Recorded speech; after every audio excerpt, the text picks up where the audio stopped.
Welcome to the Real Film Nerds Podcast.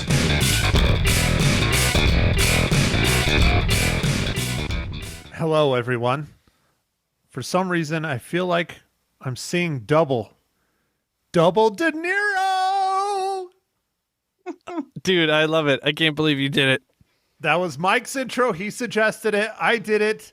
And there you go. There's Mike. There's Ma Hinshaw. She's in my house, but she's still on her own separate thing, so we can have things done properly. So we'll see how much she talks or doesn't talk, or how much echo we have. I don't know, because I'm not going to edit this one much because I have a lot going on in my life, and it is hell, and I'm talking even faster than I normally fucking talk.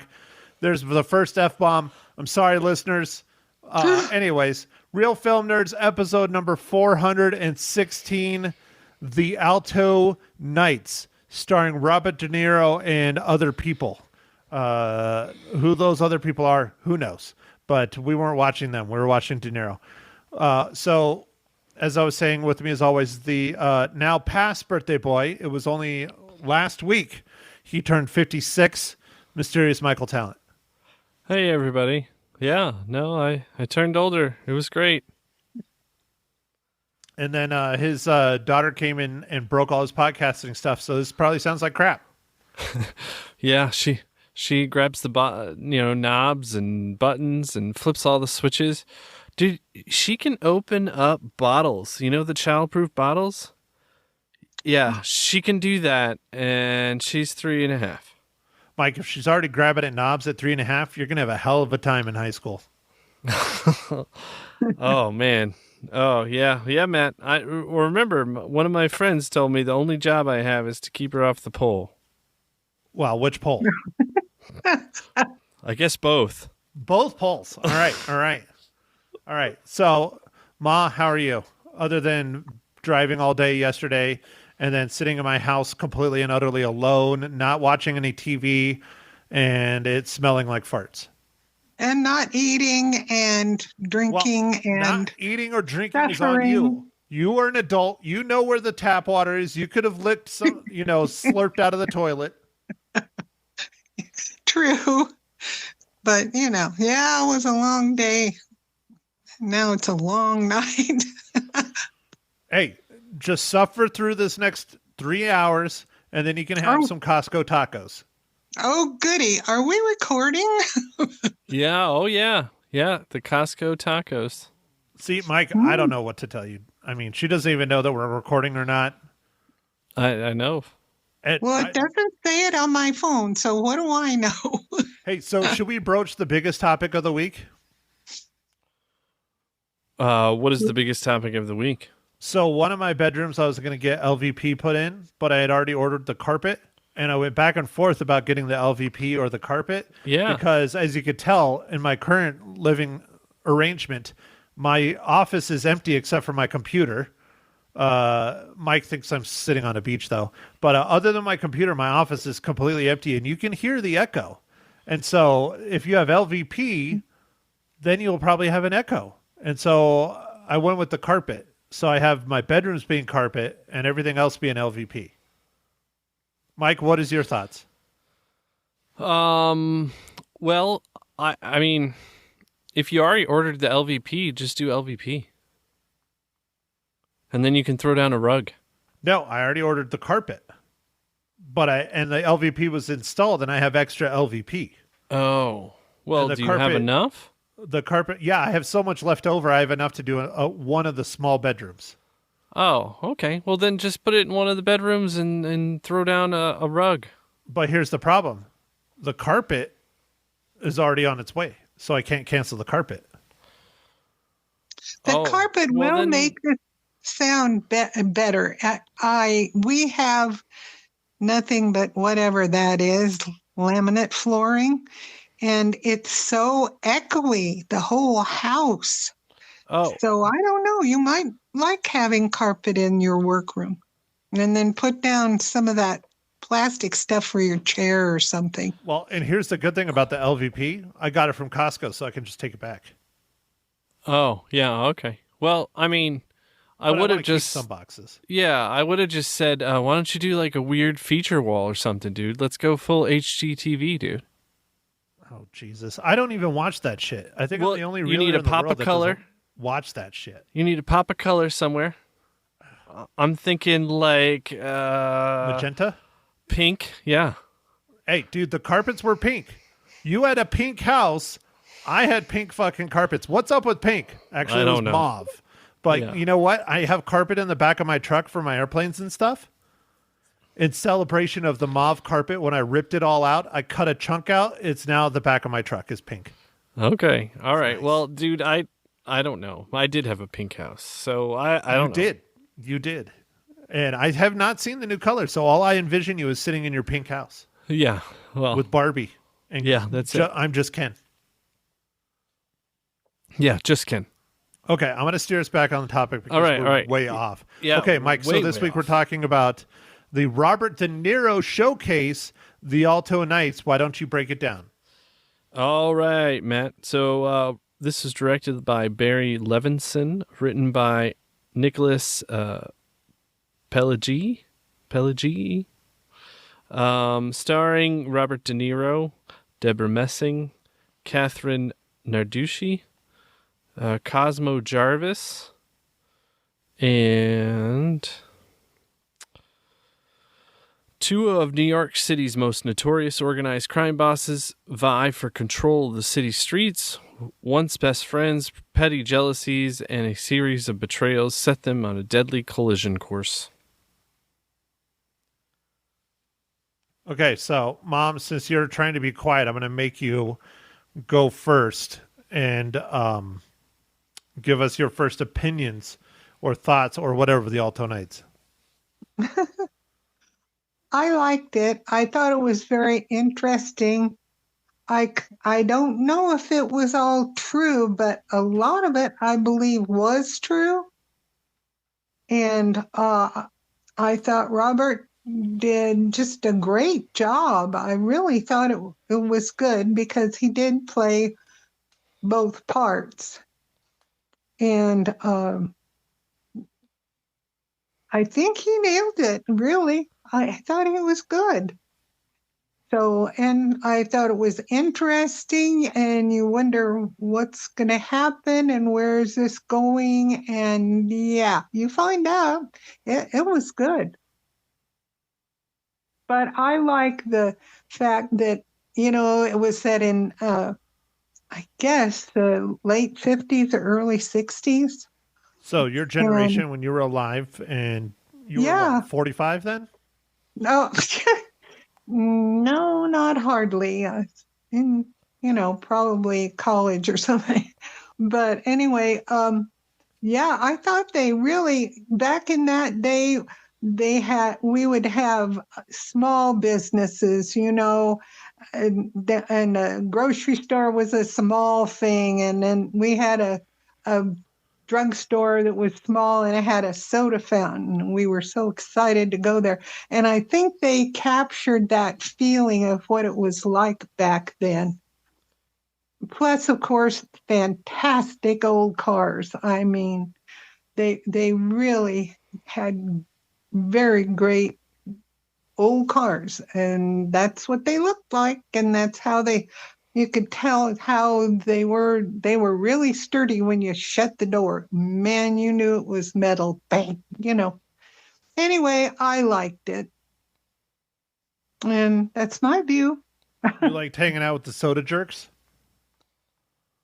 Oh, I was pretty young, but I did like to go, and my treat was to get a soda. If I would walk to the grocery store and get my grandmother groceries, and then I'd go over and get a soda and then take everything home. It was fun back in that day for that. But this was more the small bars, they weren't giant echoey things. And I thought it was very interesting just to get the feel of what it was like back then. And I think it was in New York, right? Yes. Mm-hmm. Mom, did you know Yeah. Frank Costello? No. Are you sure? No, but I think we heard about a lot of that stuff that was going on, You don't remember? Mm-mm. Was it all the drugs of the 60s? Well, that I heard, we heard that stuff and we heard the different gang members that, some they caught, some they didn't for a while. And I don't remember this situation at all. I really don't remember that happened, but it was really cool. I shouldn't say anything because that might be a spoiler. Okay. I mean, I don't No. know what you guys thought, but did you feel like you were back in the day when you were watching that movie? I thought they did a great job with the time periods, trying to maintain where you were in the time period. I thought the Robert De Niro two characters special effects stuff was great. The only thing that's like just the movie was a little bit slow, and it's a lot of so Maggie coined this and I liked it. Moblitics. So like mob politics. The movie's mostly just mob politics. Like how dealing with the different the top people and how they deal with stuff. And that's really most of the movie. It's just kind of that interplay between our two main characters and just all the other things, and kind of like it's kind of like two corporate CEOs going to war against each other to like a hostile takeover, except it really is hostile, like physically. Like I don't know. And I don't know. It's just a little bit slow. Like it was interesting because it happened, or at least most of it happened. And I thought Robert De Niro. I thought all the acting was good. The one character who was what's his name? Who's the other guy? Who's not Frankie? Vito? Vito. Yeah, Vito's like hitman guy. Or whatever. He was weird, man. Like he was a weird dude. So anyway, but other than that, I mean, I like the movie. It was just a little bit, I don't know, slow to me. That's my opinion. Is Matt, it because it wasn't like Casino or Goodfellas or any of the other gangster movies we're used to watching, where there's lots of action and murdering and death? I mean, perhaps. I really had no idea what to expect with this. Nothing. I'd never seen a trailer, nothing. But, I don't know. Did you find it? I mean, Matt, was it really, did you find it boring at all? Or were you like... It dragged ass. It was really okay. long, and it was based on true life, but, I'm just shocked. I mean, clearly they're trying to show off De Niro's acting chops, having him play two different roles. It's the first time he's ever done dual roles. I never saw a trailer for it. I never knew it was coming out. The only reason I saw it was I was looking up what movie to review for the next week, and I'm like, well, I'm not going to go see Snow White. I like Robert De Niro. I like gangster movies. Let's go see this. And it wasn't a bad movie. It just wasn't great. It was very long and very political in a way, but I don't know if you've seen Conclave yet. I think Mom finally did. But Conclave is very similar in a lot of ways, except for instead of it being two bosses, CEOs kind of against each other, it's more people vying for the seat of power. But it's very similar where it's a lot of politics and talk and exploratory. Let's go this way. Let's do this. What if we do this? What do we do that? And Conclave, I thought, was very good and very well written that way. I think this just... I don't know. It just, there was a lot of stuff in it that we really didn't need or didn't have to know. The most interesting stuff was probably the end. Not that I'm going to spoil it, but it was true life. It really happened. And that was probably the most interesting. And then it just kind of was like, well, okay, that's it. That's the end of the movie. Not really like too much more than that, Yeah. And man, you know how we hadn't seen any promotion, and like, if we haven't seen promotion, they're not promoting it, because we're always watching movies and different things, and like we heard nothing. Well, this movie bombed at the box office. It is sixth place with $3.2 million for the box office. The thing that was interesting is that when I went and saw it with my buddy Clint, there was a good 20, 30 people in there, but it was in the smallest theater at Harkins at 7:00 at night. And it was the only showing on Thursday. But like I said, there was a good 20, 30 people, which is pretty good for here on opening night. Yeah. When I saw it, granted, I couldn't see it on Thursday like I normally would. So I saw this movie on actually Sunday night. And there were 2 people in the theater. That's the good experience right there. And it was me, was one of them. So, okay. Now to get off topic again, how did Snow White do? Because everyone was saying it was going to do 60 million. It did awful. It got, there's so many controversies with this movie, I guess. I didn't really know too much about them. I read something today about the 2 leads in the movie. One's like pro-Palestinian and one's like for Israel, obviously. Like Gal Gadot, who's Israeli. Anyway, or Godot. I go with Gadot. Stick with Gadot, Mike. You had it right. Matt's messed me up. He always says Gadot. And Lady Gaga. Yeah, anyway. So that only made $42.2 million, which for a Disney remake or really any Disney movie is an absolute like soul-sucking punch to the gut. Like people are probably going to get fired.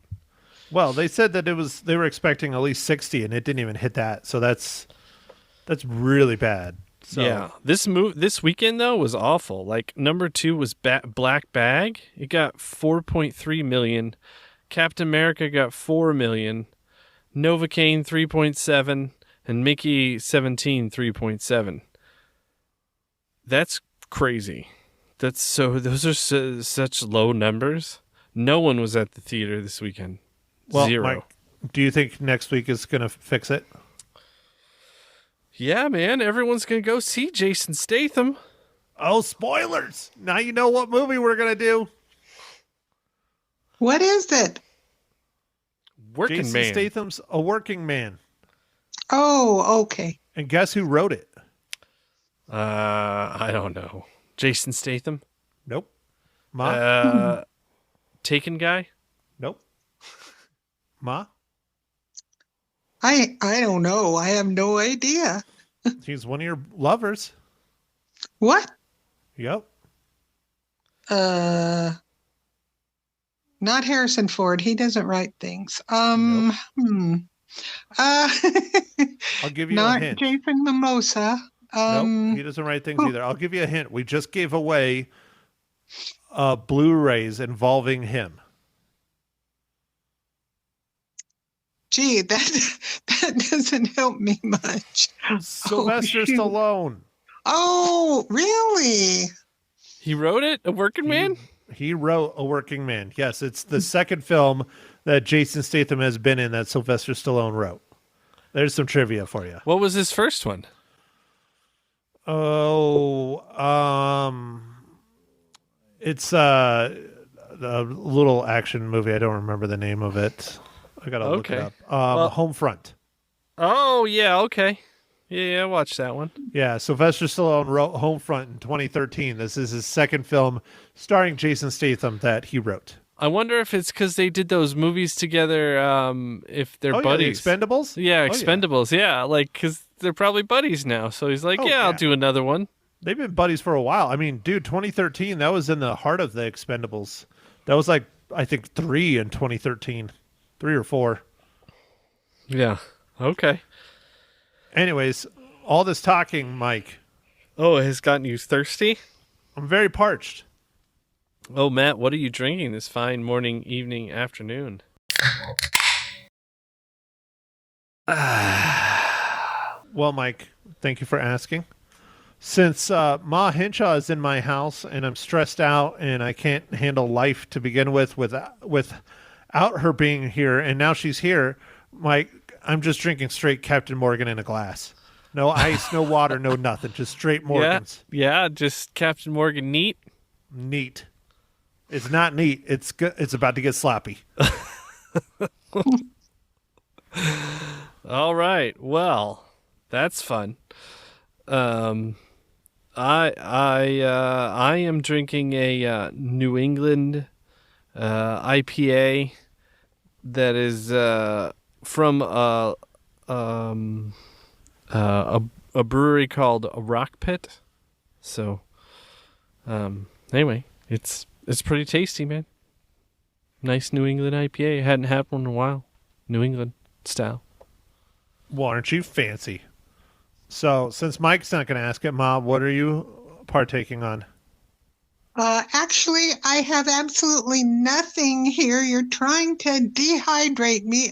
I do have water somewhere in the house, but hey, maybe you can fix me something with ice cube in it or something. Here, hold on. You moved all your stuff, didn't you? You already moved all your bottles. They're all gone. I moved a lot of the bottles, yes, but not the beverages in the fridge. Here, let me go get up. I'm going to go get Ma Hinshaw a beverage. You guys do your thing. What? Oh, my heavens. Oh, man. He's actually, he got up and left. He did. He really got up and left. He's been very, very busy today. And I've kind of just been here grounded. Gotcha. And now I'm going to start packing up the kitchen dishes and stuff. Oh, hold please. Hold please. Here, hold on. Here. Oh, Let's see if we can get it. did you get that? No, Here. I didn't hear a thing, Oh. dude. It blocked it out. Oh, I'm sorry. Ma Hinshaw is now drinking a margarita hard seltzer by Topo Chico. Oh, yeah. Topo Chicos. Wow, that sounds interesting. Thank you. I can use this, believe me. This moving business, and I moved quite a few times, but I always had movers pack everything and break everything. Yeah, that's true. Thank you, Matt. Yum. You're welcome. Mm. I can't believe you did not ask for a beverage. See, why can't you be an adult, Ma? You're 83 years old. I'm in my second childhood. You know There there's go. lots of alcohol in this house. You could have just grabbed one, or you could have been, Matt, get me a drink. I'm thirsty. Well, actually, I didn't even have time with you to ask if I could have a drink. I didn't even think of it. See? He's So been whose too fault is busy. it? You see, she blames me for everything, Mike. It's your fault. You. Okay. Ooh, did that you, is Did you do tasty. your favorite part, Mom? No, not Oh, yet. yes. Mike, do you have a tremendous dad joke for us tonight? I got dad jokes. I don't think they understand though. Gotta think I'm funny. Other people never laugh though. Dad jokes. Oh, yeah. You better take a big sip of that drink there, because this one is, what do Yum. you use to cut the ocean? Shark blade? Saw blade. A seesaw. Oh. Oh, Yeah. I know that is from the book because I saw the books in your hand, even though you got the blur stuff on. It says dad jokes. There we go. seesaw. Gee, I have to remember that one. That's pretty cool. Not that I thought of it.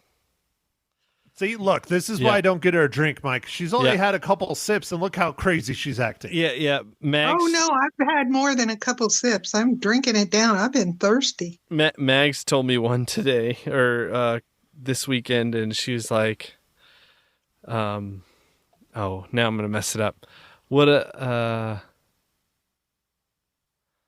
oh, man, I can remember the punchline, but I can't remember the oh, well. It'll probably come to me in a second. Let's just keep moving on. Keep moving on. Are we doing the MCU tie-in, Matt? Yeah, well, I'm waiting for you to stop talking. Jesus. Oh, all right. I mean, Lord. Jesus. Don't listen. Yes. All right, Mike, how does the Alto Knights relate to the Marvel Cinematic Universe?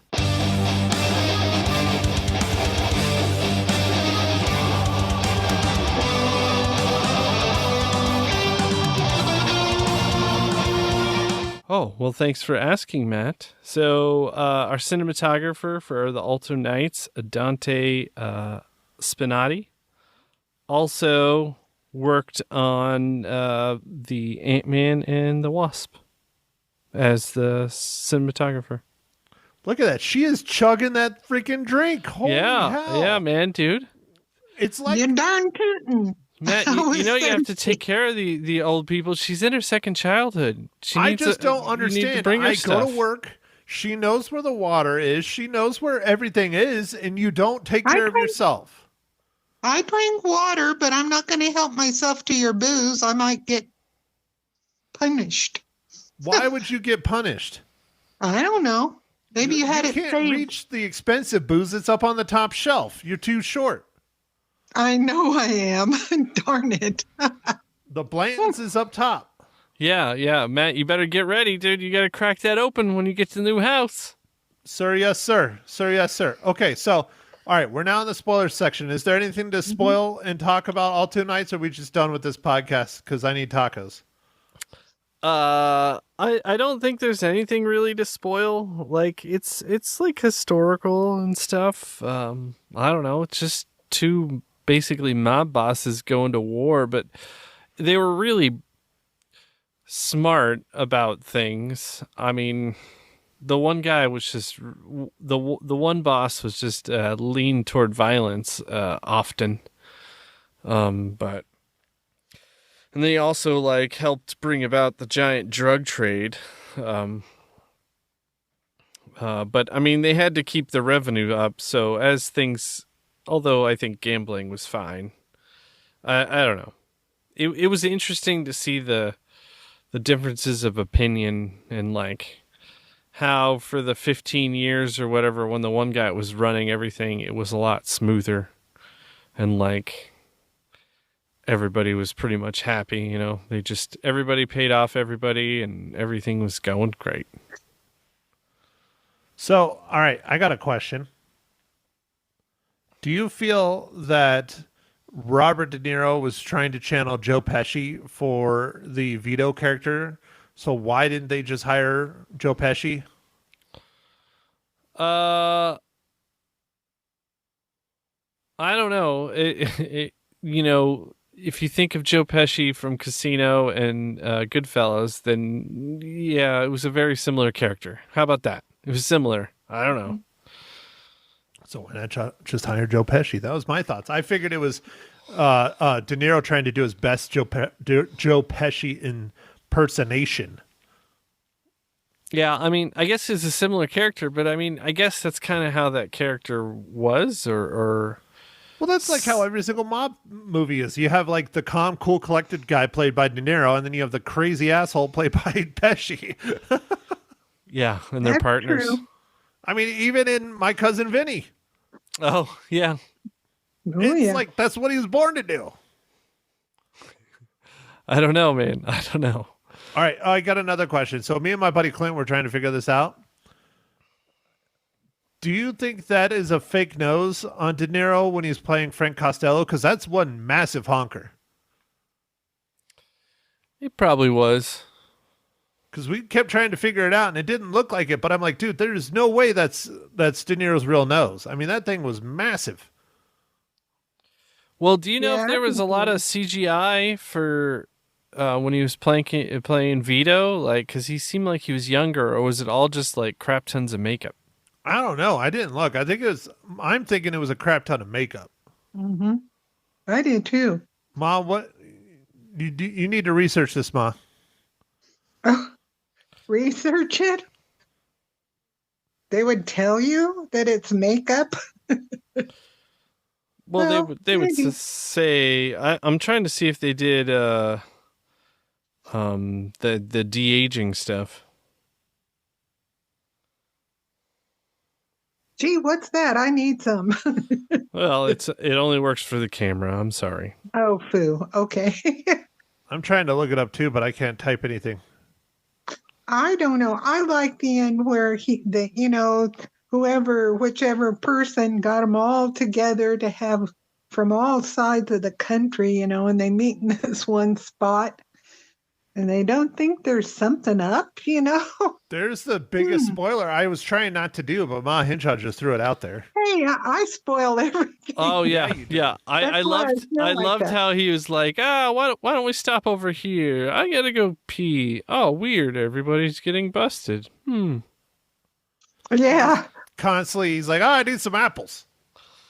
Let's get I thought it was Let's really get a great. coffee. Yeah. I think I need a beer. Why don't we just stop? There's something over there in the corner. Let's go look at that tree. So it says this is the second time Robert De Niro has played a mafioso named Vito after his role in The Godfather Part 2. Okay.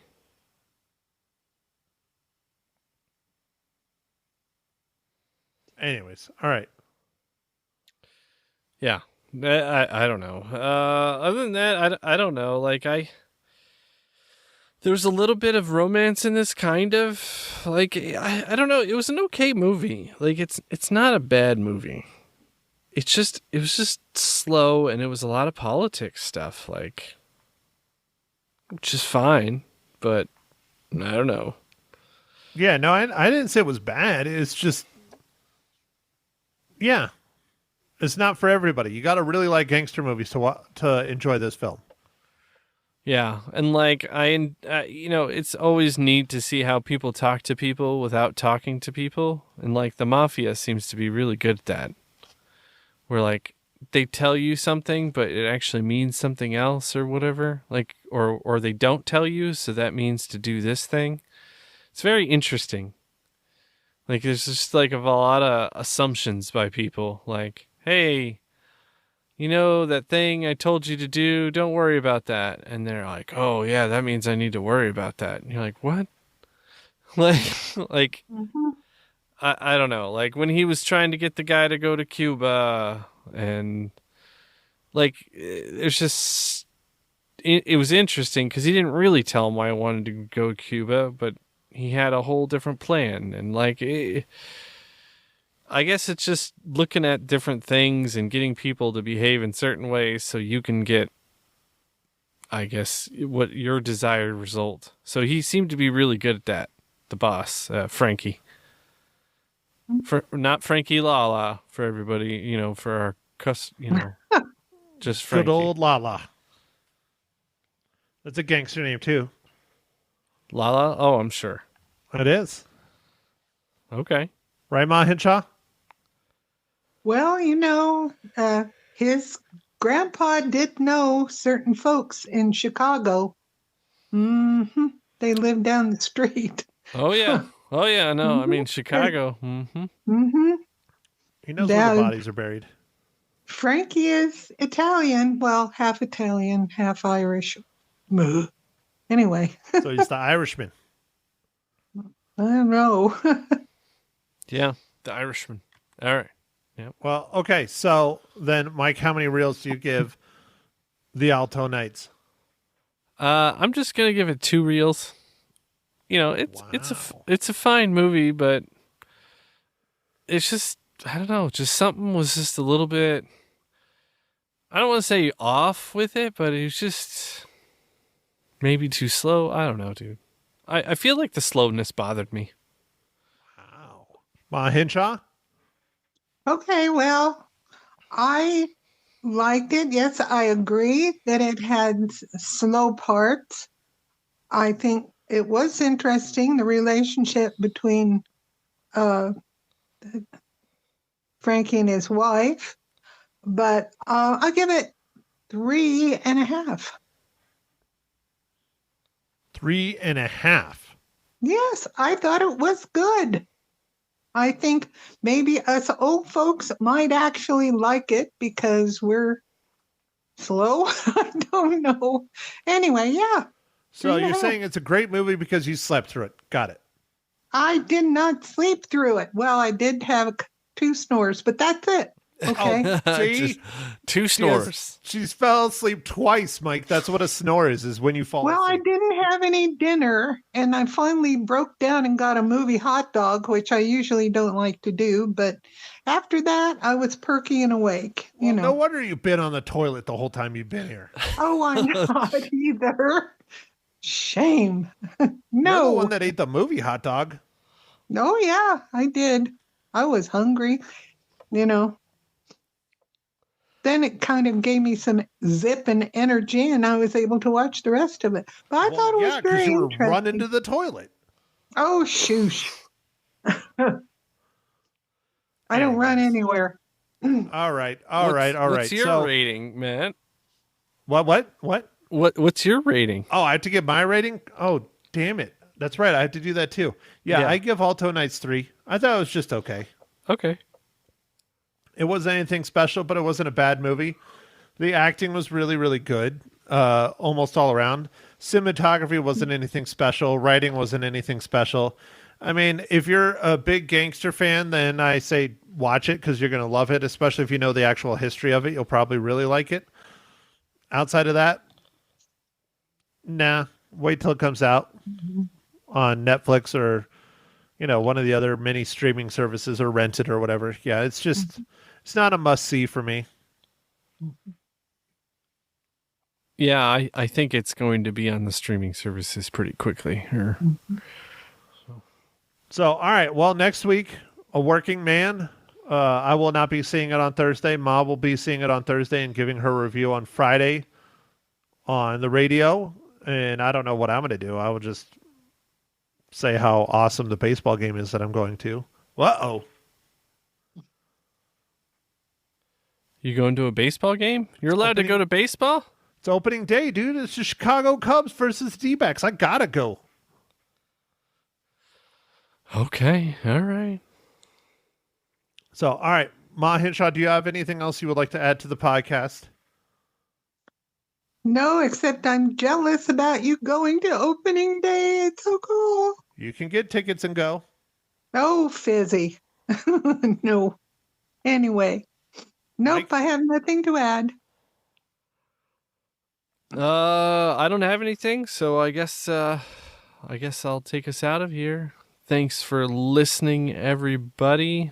Make sure to follow us on the socials, Facebook, Instagram, Twitter, or X. I guess X. I don't know. X/Twitter. And we'll catch you on the next pod. Which we will be reviewing The Working Man, Jason Statham. Taken. All right. Thanks, everybody. Bye. Thank you for listening to The Real Film Nerds. Now, don't forget to follow us on Facebook, Twitter, and Instagram at Real Film Nerds. Now, go out and catch a movie.